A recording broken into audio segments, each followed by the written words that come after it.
Okay guys, unsa ikasulti nato sa youth criminal justice diya sa Pilipinas. Ang akong duda guys, ang akong duda, wala na siya.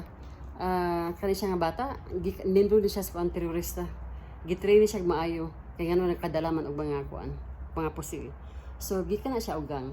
Dili basta-basta na kanang mga pistola nga gihatag nila. Dili basta-basta na guys kung dili na siya gikan siya sa organisasyon. So kinsa man ang organisasyon sa Pilipinas nga naa ang mga terorista, NPA o komunista, aktivista, di ba? Sila lang. So ilaharan na guys, kabalo man sila nga bulok ang ilahang kuan, criminal youth justice, bulok na bulok, gikan ni Kiko Pangilinan, una silang nagtanim bala sila o kanang kagubot para usbon nila kunuhay ang ilahang bill na kriminal. So klaro kayo guys, nga ilahang gihapon na tanim bala. So napakabulok. So mahirap ang Pilipinas pero ilah bulok. Basta na ko kasabi, wala akong kaingon ninyo, bulok siya ang sistema sa justice ni Kiko Pangilinan.